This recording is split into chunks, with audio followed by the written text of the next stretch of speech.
بسم اللہ الرحمن الرحیم۔ جو اپنے خالق کے قرب کی خواہش کو اندر دبائے اس دنیا کے جال میں پھنس کر بے چین رہتی ہے۔ آج فاطمہ کی کافی عرصے کے بعد اس سے ملاقات ہوئی تھی۔ وہ بہت حسرت اور رشک بھری نگاہوں سے قرۃ العین کی طرف دیکھ رہی تھی۔ قرۃ العین ایک معمولی صورت کی لڑکی تھی، مگر کوئی خاص کشش تھی اس کے چہرے پر، اس کی آنکھوں کے گرد حلقوں میں جو اسے باقیوں سے ممتاز کرتی تھی۔ کتنی ہی دیر فاطمہ قرۃ العین کی باتیں ایسے ہی ساکت ہو کر سنتی رہی۔ تمہیں ایسے کیسے جواب مل جاتے ہیں قرۃ؟ وہ بہت حیرانی اور رشک کے ساتھ اس کی طرف کھسکتے ہوئے بولی تھی۔ فاطمہ، جب انسان اللہ کی طرف دل میں ہدایت کی تڑپ لے کر جاتا ہے نا، اس کی کتاب کو تھام لیتا ہے، اس کی ایک ایک بات پر سچا یقین کر کے اطاعت کرتا جاتا ہے، پھر اس کی زندگی میں ایسے ہی معجزات روز رونما ہوتے ہیں۔ پھر وہ عرش پر مستوی رب اپنی آیات کے ذریعے یہ اپنے اس بندے کو تسلیاں دیتا ہے، سکھاتا ہے، سمجھاتا ہے، سنبھالتا ہے۔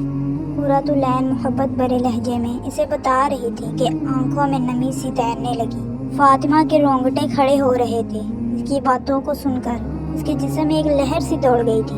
اسے ایک پل کے لیے ایسے لگا جیسے قرۃ العین کی آنکھوں کے گرد بنے حلقے اس کی اپنے رب سے محبت کی علامت تھے۔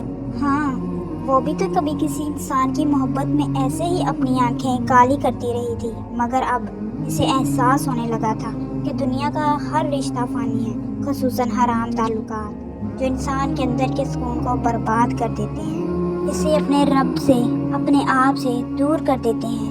مگر اب وہ سنبھلنا چاہتی تھی۔ قرۃ، میں ایسا کیا کروں کہ اللہ مجھ سے بھی ایسی ہی محبت کریں؟